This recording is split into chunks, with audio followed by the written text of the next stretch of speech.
Hello दोस्तों, मेरा नाम डॉक्टर विकास अवस्थी है। मैं कंसल्टेंट फिजिशियन हूँ और आज हम एक ऐसी चीज़ के बारे में बात करेंगे जो हम सबके लिए ज़रूरी है। जैसा कि अभी आपको पता है, सर्दियाँ निकली हैं और गर्मियों के बाद बारिश शुरू होने वाली है। ऐसे टाइम पे मोस्ट ऑफ द टाइम पहाड़ी क्षेत्रों में स्नेक्स अपनी शीत निद्रा से जागकर ज़मीन पर आना शुरू होते हैं, तो स्नेक बाइट्स के केस बहुत ज़्यादा बढ़ जाते हैं। तो मैं चाहता हूँ कि जनरल पब्लिक के लिए भी और टेक्निकल स्टाफ के लिए भी जो स्नेक बाइट्स के इलाज करते हैं, उन सब के लिए एक अवेयरनेस के रूप में अपनी तरफ से कुछ इन्फॉर्मेशन दे सकूँ। स्नेक बाइट्स, जैसा आपको सबको पता है कि स्नेक 90% स्नेक पॉइजन लेस होते हैं, केवल 10% स्नेक्स ऐसे होते हैं जिनमें पॉइजन होता है। और स्नेक्स मोस्टली 3 तरह के स्नेक्स होते हैं। एक होता है न्यूरोटॉक्सिक, एक होता है साइटोटॉक्सिक या वेस्कुलोटॉक्सिक, और एक होता है मायोटॉक्सिक। तो इनके तीनों के सिम्टम्स अलग अलग हैं, तीनों की वैरायटी अलग अलग है। जैसे वाइपर्स होते हैं वो वेस्कुलोटॉक्सिक या हेमेटोटॉक्सिक होते हैं, जो कोबरा करैत होते हैं वो न्यूरोटॉक्सिक होते हैं, और जो मोस्टली जो समुंदर के या पानी के जो स्नैक्स होते हैं वो मायोटॉक्सिक्स होते हैं। तो तीनों के सिम्टम्स अलग अलग होते हैं, तीनों अलग अलग तरीके से प्रेजेंट करते हैं। 10% केस ही होते हैं, बाकी 90% पॉइजन लेस भी होते हैं। तो ये केस बारिश के ऋतु में ज़्यादा आना शुरू हो जाते हैं, हॉस्पिटल्स में भी, पेरिफेरी में भी, घरों में, गाँव में, सब जगह। तो हमको क्या करना चाहिए, क्या नहीं करना चाहिए? पहले मैं जनरल लोगों को क्या करना चाहिए, क्या नहीं करना चाहिए, उससे शुरू करता हूँ। कुछ पुरानी भ्रांतियाँ हैं जिनके बारे में अब नए शोध में ये आ गया है कि वो नहीं करना चाहिए, तो वो भी हमें पता होना चाहिए। हमें क्या करना चाहिए वो भी हमें पता होना चाहिए। किसी भी इंसान को स्नेक ने काटा है तो स्नेक को आइडेंटिफाई करने की कोशिश कर, मान लो अगर दिख जाता है तो उसको पकड़ने की जरूरत नहीं है, मारने की जरूरत नहीं है। अगर आप उसका फोटो मिल सकता है तो फोटो देख लीजिए। अदरवाइज किसी भी आदमी को स्नेक ने काटा है तो सबसे पहला काम तो हमें ये करना है, जो हम पेरिफेरी में कर सकते हैं, चाहे वो खेत में हो चाहे घर में हो, कहीं भी हो, कि जहाँ काटा है उस वूंड को साबुन से और पानी से धोना है, बस, और कुछ नहीं करना है। दूसरा, उसकी जिस लिम्स में या जिस जगह भी काटा है उसको इमोबिलाइज करना है और उसको आदमी को लिटा देना है सीधा हार्ट के लेवल पे।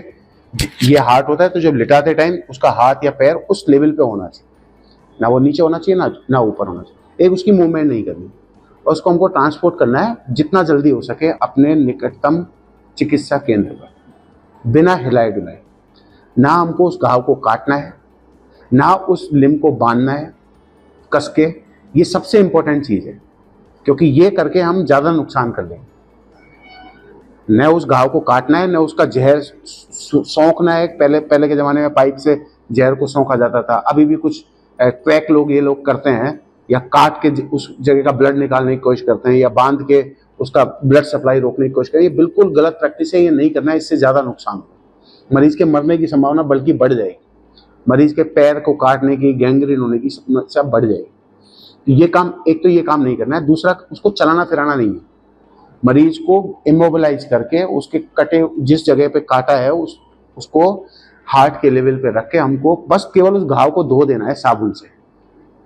तुरंत हॉस्पिटल, निकटतम कोई भी जगह हो, चाहे वो पीएससी हो, चाहे सीएससी हो, सरकारी अस्पताल हो, आपके आसपास कोई कंपाउंडर हो, उसको लेके जितना जल्दी हो सके उसको, और किसी के पास नहीं देना, किसी झाड़ा देने वाले के पास, किसी भी कोई भी ऐसे क्वैक जो होते हैं, कोई मंत्र फूंकते हैं, कोई झाड़ा देते हैं, कोई भभूत लगाते हैं, या कोई जहर को निकालते हैं, ये काम बिल्कुल भी नहीं करना है।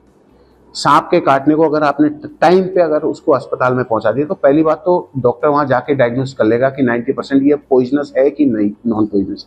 अगर वो 8 से 12 घंटे के ऑब्जर्वेशन में ये पता लग जाता है पॉइजनस है, तो फॉर्चुनेटली इंडिया में जितने भी पॉइजनस स्नेक्स हैं उनका एंटीवीनम बहुत इजीली एसेसिबल है, और उस एंटीवीनम को अगर टाइमली लगा दिया जाए तो पेशेंट के बचने की संभावना 95%, 98% हो जाती है। तो ये जनरल पब्लिक को ये आना जरूरी है कि ये सब काम नहीं करने, और जो करना है वो ये है कि उसको सीधा लिटा के बिना हिलाए डुलाए हॉस्पिटल ले जाना।